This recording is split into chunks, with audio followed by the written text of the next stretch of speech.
Annika Sörenstam is often regarded as the greatest female golfer of all time. Born in Sweden, Annika moved to the U.S. to play golf at the University of Arizona in 1990. After her sophomore year, Annika left school to pursue a professional golf career.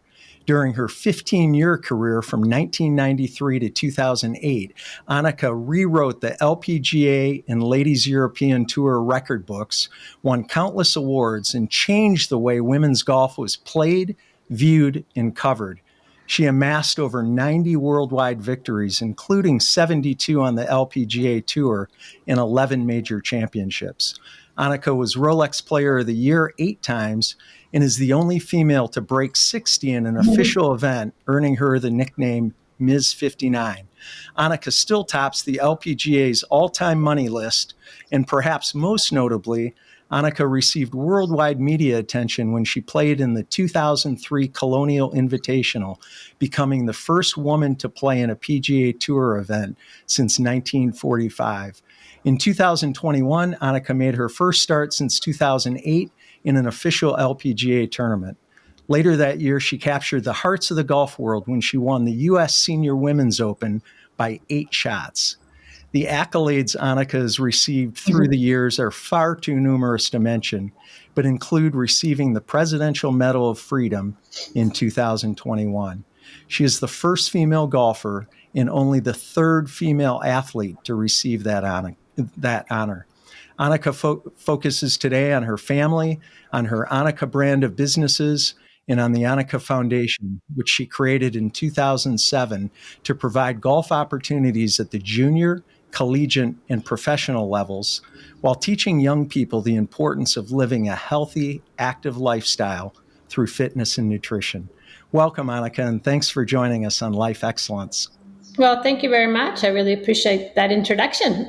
Well, it's great to have you. I could have talked the whole time about all your awards and accolades, but really wanted to invest the time getting to know you. But certainly our listeners and viewers can read the show notes and learn lots more about you. Annika, I'm a huge sports fan. And when I think about athletes who have been called the greatest, I think about people like Michael Jordan, Tom Brady, Serena Williams, and Michael Phelps, each of whom, of course, dominated their sport.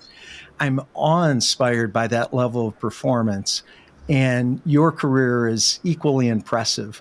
What are the attributes necessary to achieve excellence at such a high level and for such a lengthy period of time? Yeah, it's a good question. I'm sure when you ask all the greatest of different sports or different, industries, they will probably say a few things similar, but a few things different. I think what really worked for me is obviously enjoying what you're doing, having fun, and being energized every day, being motivated. It's a lot about discipline, working hard, being focused, learning how to set goals, but just have a passion for it and the passion to constantly be better. I felt like, I always set goals and I wanted to improve. And, in golf, we have lots of different aspects. It's not just, the technique or the physical aspect or the mental aspect. It's, how do you fade a ball? How do you hit a low chip? How do you work on your feel around the greens? And how do you, create speed in the bunker? There's so many different elements of the game to work with all the time that I set goals in all these areas and just wanted to be better.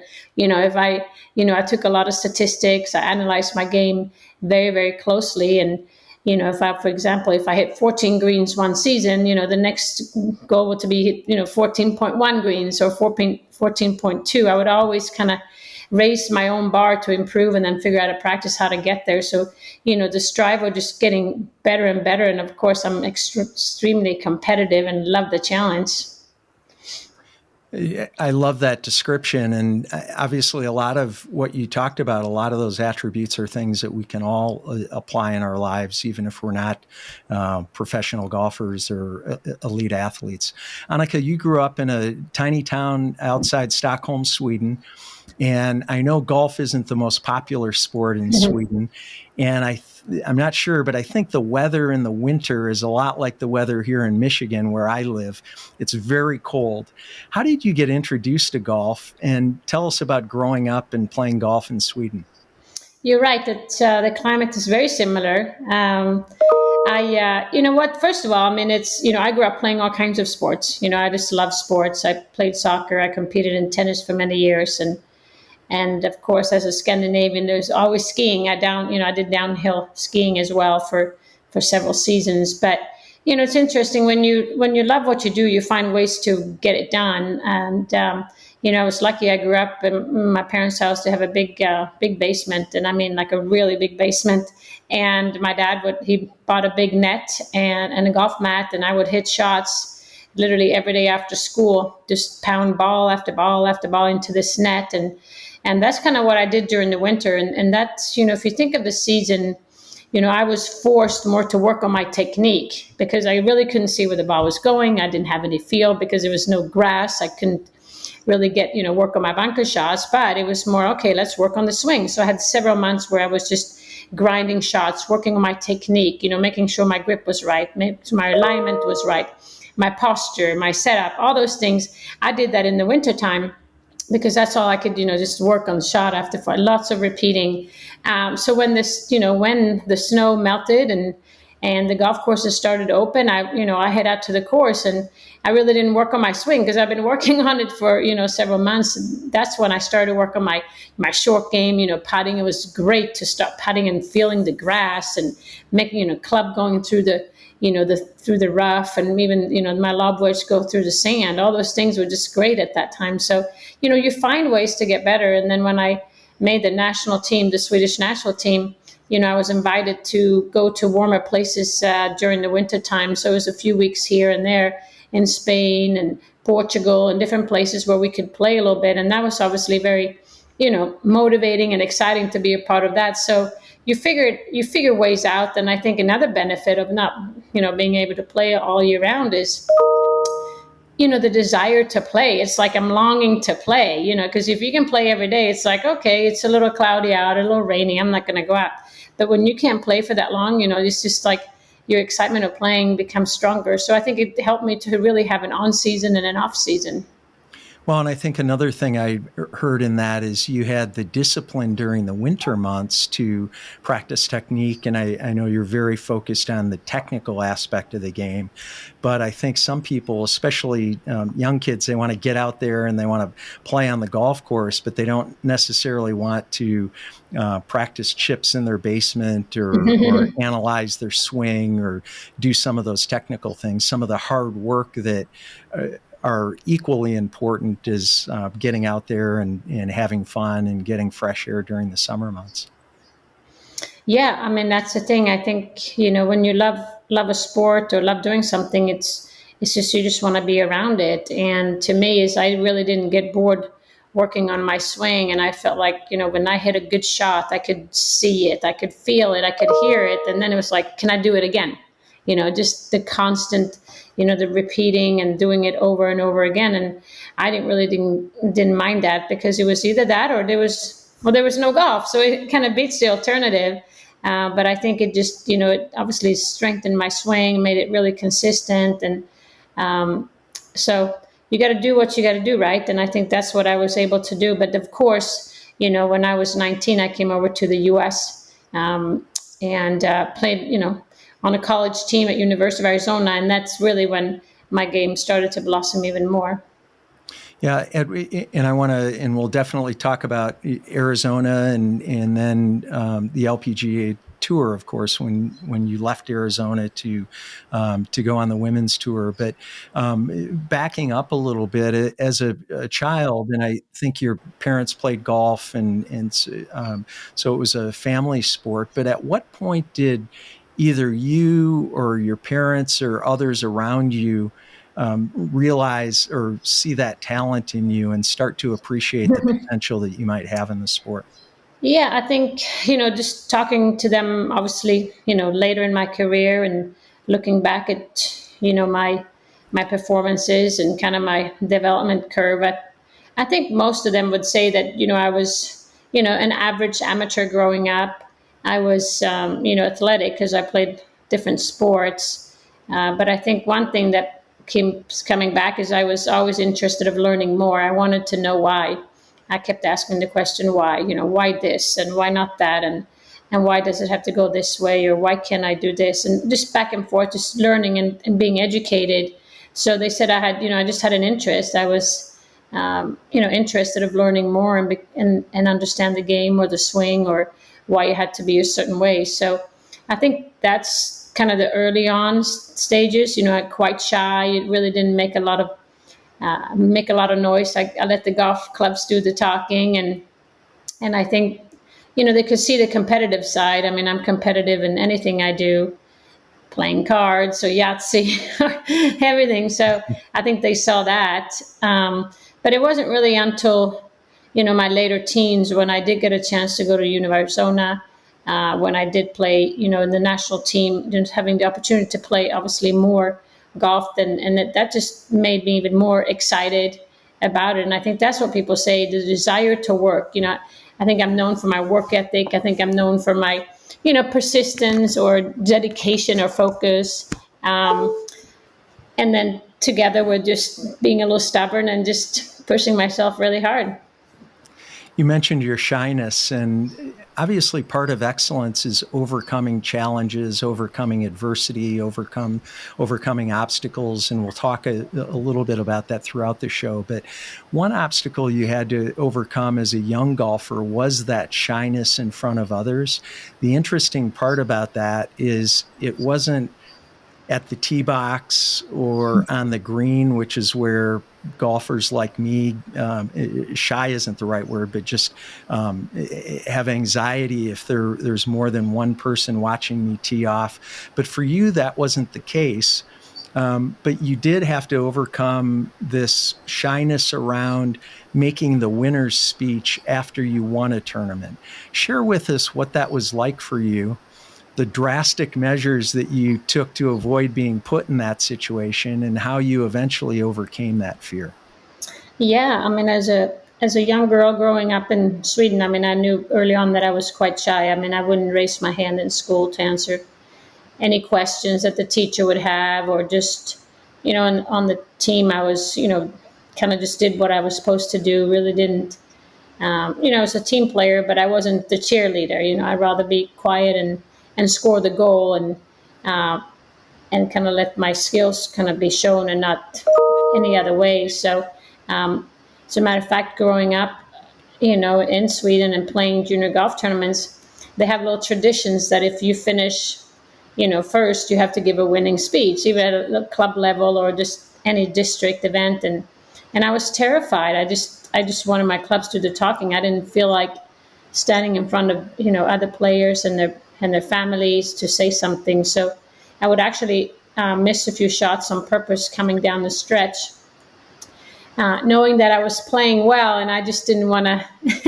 end up saying something. So it was like a little extra chip here, and I would leave it in the bunker or miss a putt on purpose and make sure that I finished second or third, because if that's the case, you still get a prize, but I didn't have to say anything.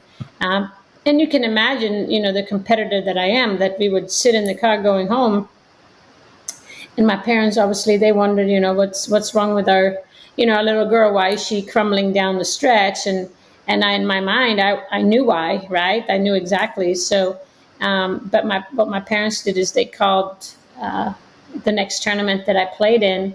They called ahead of time and said we would love, for Annika to say something. So, if she finished second or third, just have her say something. And you can imagine I almost freaked out and said, well, I didn't win. And they said, well, we know you didn't win, but we'd love to hear from you. And, my heart was just pumping like you wouldn't believe, kind of like a cartoon character, sweaty palms. But my dad said, why don't you just take your 7-iron up there on this little tiny podium and just hold the club and say something. And I did. And I survived, luckily. And I realized that wasn't as bad as I thought it would be. And after that, I just told myself that you just gotta, that's kind of the backside of the medal, if you know what I mean. That's just part of performance. And so I slowly got over that, because I was just, it would eat me not to give my best, especially, considering I spent hours and hours and hours practicing, and I knew I was better, and then I just literally just threw it away. So when I overcome that, that was, a big deal. And early on in my career, I would write under my hat here, messages that only I could see. But one of them was, face the fear, which is, I believe, a lot of us have different fears in life. It doesn't have to be in sport and so forth, but just things that we feel uncomfortable with, and just how to learn how to process that and deal with that. And so, yeah, that was one of the obstacles I had to go through early on. Well, that's a great lesson. And it is interesting to me that you felt so comfortable at playing, but the anxiety that you had was after the fact. I like that suggestion of just taking your 7-iron up there, and I'm sure that helped just a little bit until you overcame that through repetition. You mentioned moving over to the United States and going to school at the University of Arizona. It really seems like you took America by storm when you came over to the U.S. During your freshman year as a college golfer, you were the first international student and the first freshman, to win the individual NCAA Division I championship. And then you turned pro after just 2 years in college.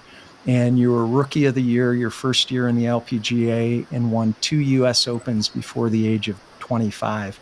What impact did that early dominance have on the sport, first at the college level and then on the LPGA Tour? Yeah. Well, it's hard. It's hard for me to talk about how what other people, how they looked at me and how my performance was. But I mean, there was no doubt that college golf was really good for my career, and hopefully, I helped to put Arizona on the golfing map. I mean, they had won the team NCAA's, I think, the year prior I got there, and they have had another player on the team win individual as a junior, I believe. But yeah, I mean, it elevated, the U of A golf women's program, and which was a good thing. But I think, I would say that the players on the team elevated me. I mean, that's really why I got so much better, because, it's just an amazing opportunity to, first of all, for me to fly from Sweden and, go to Tucson. I mean, what a place, great golf courses, great weather, what a program, be able to study and then play golf and, in the afternoons, and then compete and represent the team. I mean, it was really, really great in so many ways. And I remember I couldn't wait to get out there and practice, perfect conditions on the range and on the putting green. I mean, the condition was like things that I would see in Sweden in the summer. And now I have that all year round, and it inspired me to practice, it inspired me to play well. And then they had the men's team. We practiced a lot together. And, I grew up where there was just mostly boys. My younger sister, or my sister, I should say, we practiced with boys growing up. So for me, that was like, great, I can practice with them, I can practice with them. So it's just made, I just become a better player with, thanks to the opportunity, the resources, and also the challenge at the U of A. And then, as you mentioned, I decided to turn professional at 2 years after, my sophomore year. One of the reasons was that, I was an older freshman. I had studied to become a chemical engineer. So when I came over to University of Arizona, a lot of the classes, the 101 classes or the 201 class, I've already done. And I felt like I was just repeating it. And since I was not able to get credit for my previous education, I just said, you know what, it's time for me to move on. And I was obviously thrilled. I'd actually watched an LPGA tournament in Tucson, and that's how I got really inspired that this is what I want to do one day. I stood there because they played the course that was our home course. So that was, totally relatable to see Betsy King, Pep Bradley, Nancy Lopez, Beth Daniel, you name it, McMillan, all of them play this course that I would practice on every day. So I was like, well, I would love to do this one day. So I think that's really what, kickstarted my career. And then, as you mentioned, winning the U.S. Open in 1995, I was 24 at that time. And it was, that was such a confident booster, because I would say any professional or anybody that turns professional, you never know how you're going to do. It's very different to play college golf and national team golf. But to go out there as an individual against, the best in the world. You never know what's going to happen. So, winning a golf tournament just kind of gave me the confidence that, first of all, I made the right choice and I belong out here. But then also it's like, well, I feel like I'm quite a, I'm just a rookie out here. I feel like I have a lot more to learn. So knowing I can hopefully improve from there. You strike me as a humble person, and if you weren't humble after what transpired in the years after winning the first 2 U.S. Opens, you were humbled a little bit in that you continued to do very well. You were winning a lot of tournaments, but you had a stretch of time where you were struggling with the majors. As you reflect back on that today, are there things that you think about, or do you know what was happening during that time, what caused that, or is that just how things go in sports? Can you help us to understand that? Yeah, I mean, I think there's always a reason. I'm a believer that things happen for a reason. We might not always know why, especially not at the at the time it's happening, or maybe not even afterwards. But I do think and like I said, I analyze things a lot when it comes to just my score, my fairways and greens and regulations, putts. Where do I hit on the green? Just that to me was a very objective way to figure out, my strength and my weaknesses. I think another way is, well, I know that my dad worked for IBM, and a few summers early, he would put me in computer school or summer school. I would sit inside and I would do programming, and I did spreadsheets. Before we didn't have spreadsheets, we didn't have Excel sheets and stuff, so I created my own spreadsheet. So I've done spreadsheets since I was 15 years old, and so I've been at that time they were just maybe a little more basic, but they got a little bit more advanced. Later on I realized, well, I'd like to know about that. I'd like to know a little bit more. So I've done a lot of analytics for a long time, and it's just, I'm wired that way. And so, I would look at these every single year and trying to figure out how I can get better. But, one thing I do think is what happened is, I was starting to take things a little bit for granted. I started to think way too far ahead. An example in golf is, you start, tournament starts on a Thursday, and I'll be thinking about, okay, which side am I going to hold the trophy, right? Which is we have to live in, in the present, more in the now. And I think a lot of times I just got a little bit ahead of myself because I have the confidence, I was performing, and I felt good about my game, or maybe I love the golf course. All those factors played in that I, just really didn't play golf in the present. And I think that, I learned that. And also, I won US Open 95, 96. And in my mind, I'm like, I figured this one out. And then I go to 1997 and I missed the cut. And of course, I mean, that's like a, you slam a door in your face. And that's when I realized that, it's just, you might have done well, but this game is very humbling, and you got to take every tournament, as it comes, and hit one shot at a time, and not take things for granted. So, but then I struggled a little bit with my short game. I worked a lot with my putting, made some technical adjustments, and some, just as putting is so much confidence, and if you don't have that, it's difficult. But I really was stubborn enough to get back on track.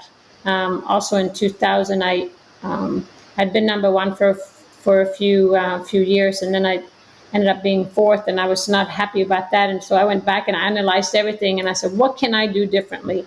And one of the things that I realized is that I really wasn't practicing like a real athlete. And what I mean by that, I practiced all day long, but it was only on the technical aspect of the golf part, just hitting balls and chipping and putting and all those things.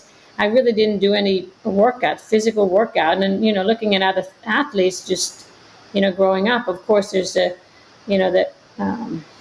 strength aspect of it, the cardiovascular aspect of it, the speed training, the agility, all those type of things, and stretching. And I said, what, I think I'm missing something here. So I, to turn in basic terms, I turned in, 8 hours of practice into 6 hours, and I took those 2 hours and I went into the gym, early in the morning to, just work a little bit of my cardio and then lift some weights and then all kinds of stuff just to become, become stronger, stronger with a little speed, gives you a little power, and you can hit the ball a little further. And all of a sudden, within like 3 months, I was just seeing some incredible results. And then by the end of 2000, beginning of 2001, I was number one in the world for again, and then I kept it. But those are the things that when you talk about lows and you talk about, maybe not, being at the top of your game, it's, I would always go and analyze and figure out what do I need to change this and what needs to be better, or where can I spend my time. I appreciate you talking about the decision you made, and I was going to ask you about that around that 99, 2000 time frame where you started by just making the decision that you were going to become number one in the world again, and then analyzing it. And I'm an analytical person too, so I have great appreciation for that. And then doing what it took to climb your way back up to the top. Do you think that that analytical aspect of how you're made, is that a common thread for elite athletes, for people who achieve at the level that you have and some of the other people that I talked about early in the show, that they're constantly, or maybe not constantly, but at least periodically analyzing at a very deep level what's causing performance, whether it's great performance or less than desired performance, and then figure out what it takes to make those adjustments? I think the answer to that is yes, but I think it's done in different ways. And I think if you look at a person, we have, our strengths are X, Y, and Z. I think it's all about putting a good team together that can complement you with what you're missing. I think it's hard to be able to do everything. And I think my strength was, just that the analytic part of it. But when I worked with my coach, we would be out there and he would say, okay, Annika, let's be a little bit more, let's work on our feel. Let's be a little bit, creative. Because I could be, I have a tendency to just kind of go like this and this, feeling comfortable in my own, in the surroundings or what I was practicing with. So he would throw in, okay, try this shot, try this one, a little bit more, I wouldn't say erratic, but it was like out of the blue, just different type of shots. I know players that are more like that, they need help with the structural part, the more the discipline and the organized and maybe the analytics. So I think we all, to get to, to reach your full potential in anything, you obviously have to have lots of different skills, but I think you also need to be able to manage your weaknesses and spending time on that. And I think, people that are successful, I've admired lots of people, not just in sports, but just in general, how do they get to where they are? And I think a lot of it is to just complement it with either other resources that they don't have, to make it a complete package. So, in my case, the analytic I have, but I know other golfers that have done really well. They don't have the analytic aspect of it, but they have the other parts that I don't. So I think it's, in the end of the day, all those things have to be covered somehow, one way or another, whether it's you or your team, your coach or your parent or whatever. I think we complement each other to be able to reach those goals. Yeah, I think that's really well said. So it's identifying and being aware of your own strengths, and then surrounding yourself with people who can complement that, who bring other strengths to the table that are needed to be successful. Annika, as I prepped for the show, I was just absolutely blown away as I read and thought about your accomplishments, and I had some awareness of that prior to prepping for the show, but have a much greater appreciation now. You shot 59 in one tournament, and I've shot 59, but then I had about 6 or 7 more holes to play. You competed in a PGA Tour event. And for our listeners and viewers who aren't familiar with golf, that's the men's golf tour. It wasn't the first time that a woman had competed in a men's event, but I think you were the first woman in 58 years to do so. And your dominance on the tour was unparalleled, and I was just blown away by this. Again, between 2001 and 2006, if I'm right about this, and correct me if I'm not, you played in 124 LPGA events and won 46 of them. And I did the math, that's 37%. And so what that means is that for every 3 tournaments you played, you won 1, which for anybody who's familiar with pro golf know that's amazing. You don't need to win a lot of tournaments to be successful, to have a pro golf career. But that's just astounding. It's crazy. And I think most people have a hard time imagining that level of performance. Tell us about the pressure and the expectations around being the absolute best and how you navigated through that. Yeah, well, thanks for sharing those numbers. I think you're pretty close. I mean, obviously, when I hear that, I'm like, wow, how did I do that? But I have to pinch myself. But I think, a few things to look back at my career.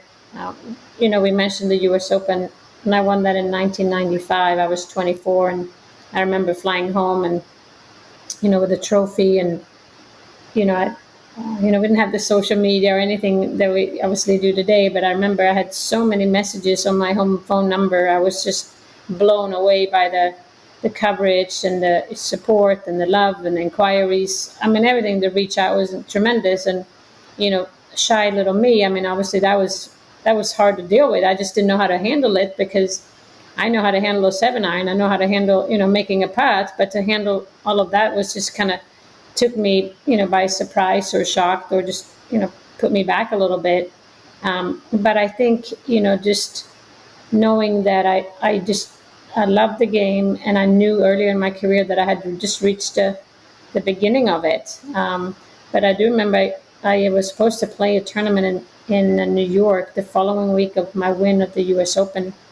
And I got home and I was exhausted, and I called and I actually withdrew from the tournament. And less than 5 minutes goes by, and I get a call from the commissioner, Charlie Meacham, who wanted to speak to me, that this is not the protocol. Now you are the face of the LPGA, and we need you to be there. And we got all this media lined up, and just by the sound of it, I said, there's no way I can come and play. I mean, I've always been a person of performance. If I don't feel like I'm ready to play, I'm not. As as we have discussed, I'm not here to be some kind of show pony, right? I mean, I'm more of a performance type player. And so I convinced him, hopefully politely, that, because I remember I told him, I said, Charlie, with all due respect, I'm here for the long term. So if you give me a chance, I promise you that I will be able to take this role. Because what happened is, when I won this tournament, everybody wanted me to be like Nancy Lopez. And if you follow golf, I mean, Nancy is just, she's a superwoman, a lovely woman, and character. And she was kind of the face at that time. And she was great, but she was kind of on her way, she had kind of had her prime. And they were looking for a new person, a new face for the LPGA. And all of a sudden, here there was this 24-year-old winning and I just didn't feel comfortable. But I think, to answer your question about the pressure, I felt the pressure to be somebody that I wasn't. I mean, I have different personality than Nancy, and different backgrounds, and everything was very different. But I think what happened throughout the next few years, and also playing with the men in 2003, is that I learned that it was okay to be me. I learned that it was what I had was enough, and the way I approached things, the way my mindset, and the way I interacted with players or fans or it was okay to be me. And I think that when I realized that it was okay to be me, that I was good enough to, to put the LPGA on the map, the way I was, and in an authentic way, I felt a lot more comfortable. I didn't feel the pressure of trying to be, somebody that I wasn't. It was difficult to, fill somebody else's shoes. So I think that took a lot of pressure off me. But I think, other than performance pressure, it was, I was so driven and so just, I set goals and I just worked so hard on them that to me it was like, it wasn't so much just about the destination. It was a journey, just kind of keep going. And okay, I did this. Okay, perfect. I'm at this station. I'm going to go to the next station. And then I go to the next station. I just keep moving forward.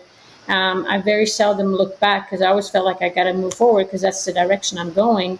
So focus on just the process of getting better, not so much about, wow, this was great to win a tournament and thought that that was the end all. On the contrary, it was like, well, that was great to win this tournament, but you know what?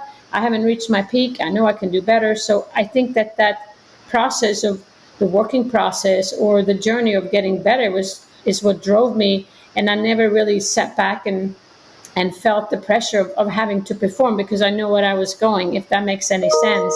But of course, there are times when I come into a tournament and I be the favorite and get off to not so solid start, and then the chatter will start. Oh, she's lost her form, or she's just this, or there's something wrong, and of course, then you start looking at it, and it's like, okay, all these exterior comments has nothing to do with what I'm feeling inside.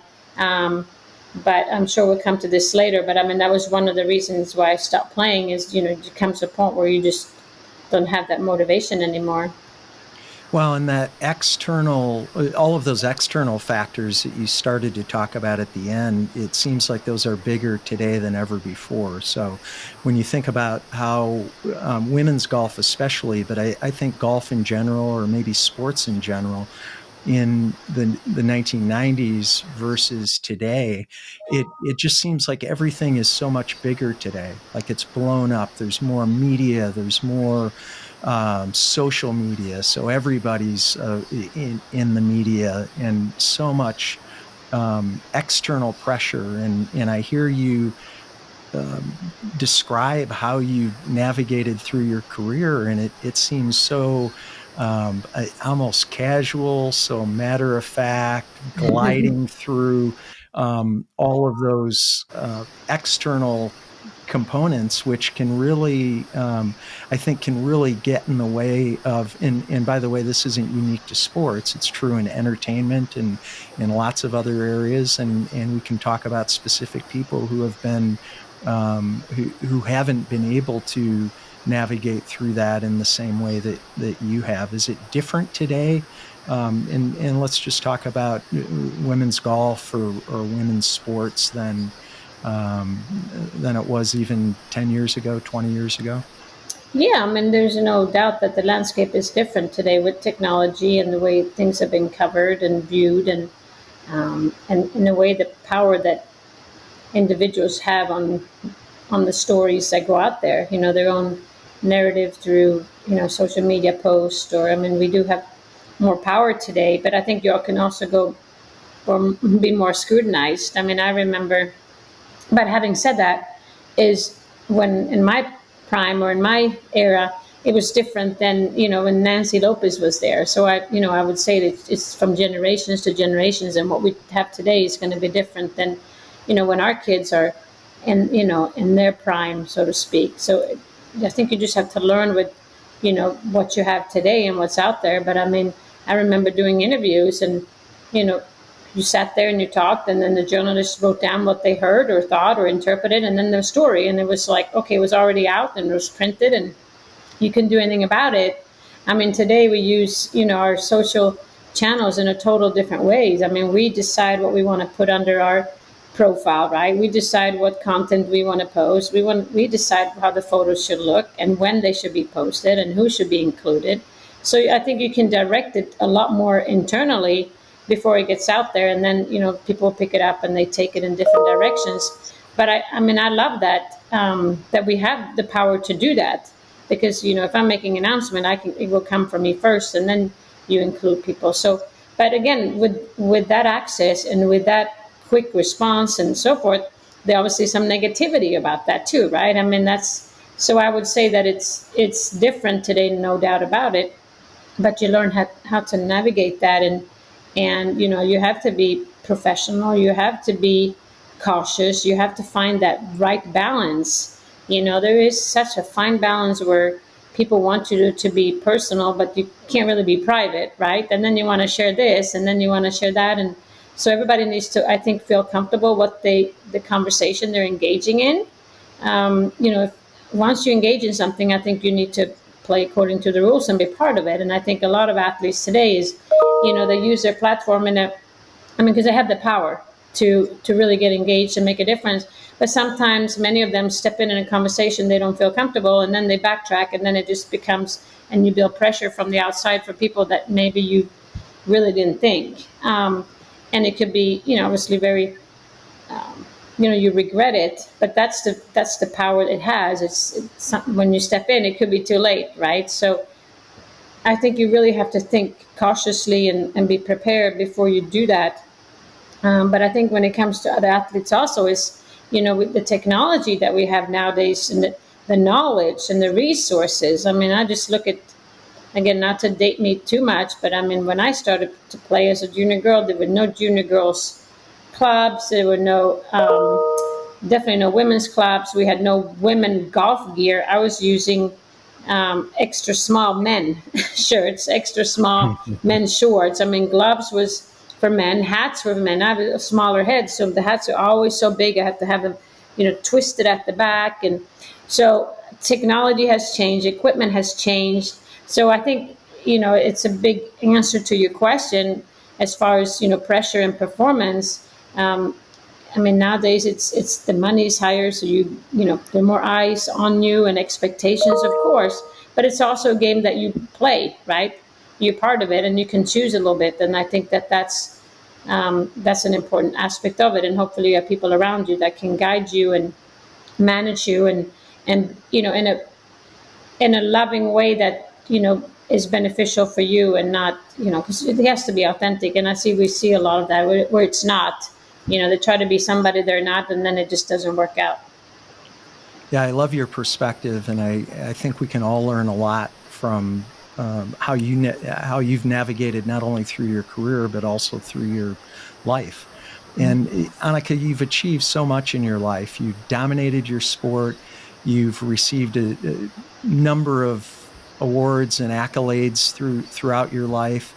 You've successfully navigated from professional golfer to entrepreneur, and the Annika Foundation has made a tremendous impact on the world. Mm-hmm. As you reflect on your career and on your life, what are you most proud of?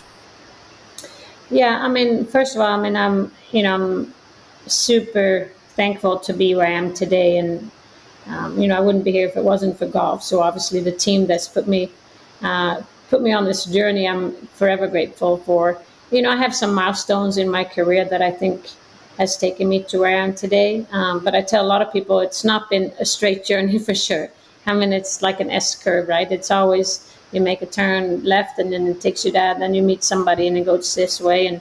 And also it's not just, constant straight up like that success. We have some bumps, but I think that's just part of the journey. We learn from our mistakes. But, I would say, from a golf perspective, I mean, of course, I'm very proud of what I've done. I think that, the World Golf Hall of Fame summarizes my career with, obviously the performances on the LPGA, but also around the world. And to be recognized in that elite group of players that have been trailblazers and, legends in their own way, I would say that I'm super proud of that. But, I've always worked hard on being an ambassador for the game, sportsmanship and doing it the right way.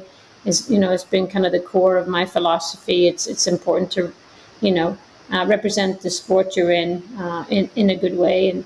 And I would say that looking back in my career, I feel good about that. The foundation was formed because I wanted to say thank you to the game of golf, to give back to the game, to make it a better place, especially for young girls, tomorrow than it is today. And by providing playing opportunities around the world. And we have, it's been 15 years now, and, we have 7 global tournaments. We have more than 600 every year that play in our events. And these tournaments, we have representation from, a total of 60 to 70 countries, combined, whether we go, when you talk about the tournament in New Zealand, when we talk about tournament in China and North America, but also South America and Argentina, and then Europe. And I think that's really important. We've been able to give back $8 million to junior girls golf, and we continue, hopefully, to inspire the next generations through, different scholarships or just recognitions with Annika Award presented by Stifel. I mean, that's where I get my passion from, is to give back and mentor these young girls. And so I would say that that's another thing that I'm super, excited and proud of. And, when you mentioned, what are some of those, achievements, I would say the foundation. But, also when you step away, I got married in 2009, and my husband Mike and I, we have 2 kids, and I tell everybody they are my grand slam of life. I mean, they are my walking trophies, and it's just like an accomplishment that I'm just, they warm my heart every day, and that they, family comes first. So I've been very lucky. I go from having golf to be just for fun, right, as a junior, and then I make it a profession, and then when I step away, I can now be more of a philanthropist when it comes to golf. But then having, the personal life that I do with my life partner, Mike. And so it's cool. It's really cool. I feel very lucky. Well, you've become a real ambassador for the sport, and I appreciate that about you. I know there are hundreds and probably thousands of people who have been personally affected, personally impacted by you through your, I'll call it ambassadorship, whether it's through your foundation, through appearances, or just ways that you've continued to be involved with the sport. So I appreciate that. In 2021, a couple years ago, you returned to the tour after a little bit of a hiatus, a 13-year hiatus. You had turned 50 and you became eligible for the U.S. Senior Women's Open. I doubt your return was about earning more money or winning another trophy. What drove you to compete again? Well, a few reasons. First of all, like you said, it's been a few years since I really focused on my game. I needed that distance to get away from my career and pursue the other dreams, and that I was, just adventures that was important to me. COVID hit, and there was not a lot of things we could do. Living here in Florida, we were able to go outside and hang out, and golf was one of the activities we would do together, as well as pickleball. And so do that. And our son Will got really into golf. He just wanted to play, every day. And so I would work out with him, and it was just pretty neat, to be out there with him and spend more time. And then I would practice, and I was like, well, maybe I need to work a little bit more on my game. I think I need a little bit. It's a little rusty. and then knowing I was turning 50, I said, maybe, I have a responsibility to get back to the sport by, playing in these events, especially the U.S. Women's Open that the USJ put together. And as we mentioned, the USJ was kind of where my career kick-started. So I decided to play, and then I got, needed to practice, of course. And that's kind of how it came about. So in 21, I played 6 events. In 22, I played 9 events. And here in 23, I'm at 2 events so far. I'm not going to play as many. It's a tougher task at this age, and also in this chapter in my life. Because the hard part is I'm still competitive, and I know what a good shot is supposed to look like and feel like, and it's just not there as much. Not as consistently as it was, and it can be frustrating knowing what it's supposed to look like. And so but I'm still having fun. Our son is still really into it. I spend a lot of time with him. I work with him, and I just love the bond that we have together on the golf course. And so that's why I keep playing this wonderful game. And so we'll see. But yeah, it's I really wasn't planning on coming back at all. I mean, as you mentioned, it's not about the money or the wins. I mean, it's more about having the motivation and enjoyment of the game, and can you go out there? And I think, I have a different appreciation of the game today, because I am where I am, and I know what it took to be there. But again, it's a game where you always feel like you can improve and work on something and get better. You mentioned your children. You have 2 children, Ava and Will. And I remember seeing footage of you at the U.S. Senior Open walking down the 18th fairway. And your husband, Mike, was on the bag. He was your caddy. And Ava and Will came up. And you won that tournament. And they got to see you win. I have 4 children, and I'm very intentional about talking about success, talking about excellence, instilling life lessons in our children. What lessons do you hope that you've instilled in Ava and Will, and frankly in other children who have seen you through the years, through your achievements in golf? Yeah, a few things. I mean, first is, finding something you enjoy, having passion for whatever it is, a hobby or whatever you enjoy. I think it's important to feel like you wake up in the morning and you have something really fun to look forward to, and also having that purpose, feeling purposeful of whatever it is that you like. But I wanted, my kids to not just to see me in real life, because Will said, I've seen you on YouTube.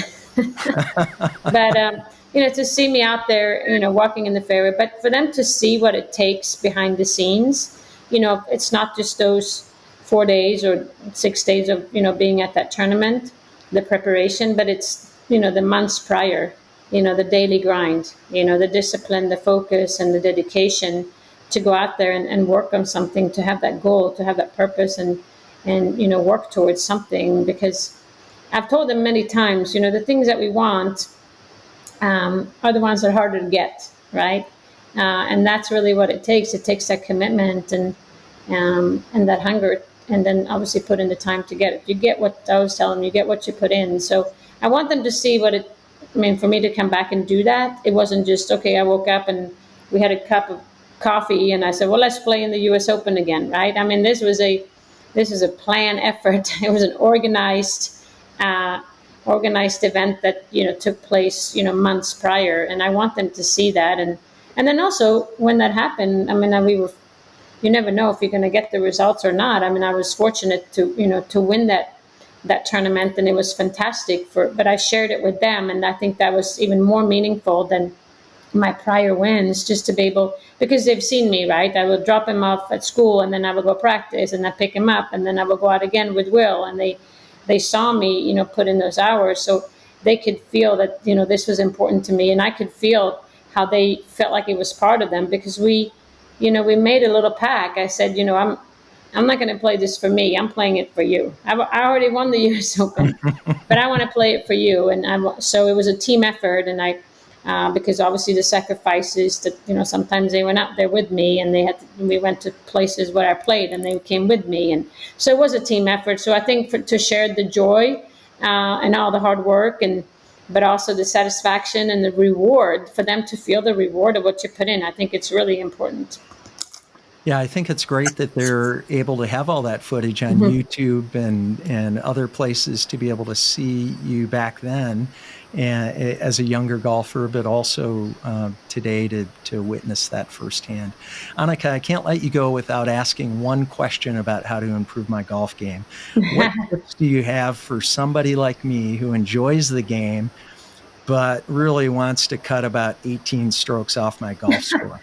18. Well, I'm not sure what your time frame is. Well, that's just that's one stroke a hole. That's not I know. too much I hope to you're ask, starting with a handicap of 100. It's going to be a lot easier. But yeah, You're close. yeah, but it's the $1 million question. A lot of people spend time on their long game, which I think it's important. But a lot of players that are starting out, it's around the greens. They can shave a lot of shots around just avoid chip 3-putt. Get it on the green, and then so work on the speed more than the line. That's one of the things that you can easily get rid of 3-putts by having the right speed.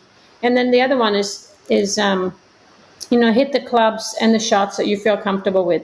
A lot of people go out there and they try to hit the hero shots with clubs that they don't feel comfortable with or never hit before. So I tell people, just play the basics. When you chip, don't try to hit that super high flop shot if you never hit it. It's okay to keep the ball low on the ground. The sooner the better. For many beginners, that will save some shots. I'm not sure about 18, but it will save you a few for sure, Brian. Well, that's very good advice, and I appreciate that. And finally, Annika, what would you like people to know about you that they might not learn from reading your website or from reading an article in the magazine? Yeah, that's a good question. I don't know. I'm a person that, I would say is very loyal, a very honest person. I have a small knit of friends, but those are my really, they're like family. And I'm a person of my word. So, but I'm also, like you mentioned earlier, all my victories, etc. But I'm, quite a normal person too. I take my kids to school. I go to the grocery store. I clean. I vacuum the car. I'm just like any normal mother you would find at home that's always working and going. So, but I do, I'm quite disciplined and keep very active. And I enjoy entertaining. I like to cook and have friends over, and we like to have a good time, trying to cherish the moment with family and friends. Sounds like a wonderful life. Thank you. Annika, thanks for joining us today. It's been wonderful getting to know you, and it's been a pleasure having you on the show. Thank you very much. Appreciate it. Thanks for tuning into Life Excellence. Please support the show by subscribing, sharing it with others, posting about today's show with Annika Sörenstam on social media, and leaving a rating and review. You can learn more about me at brianbartes.com. Until next time, dream big dreams and make each day your masterpiece.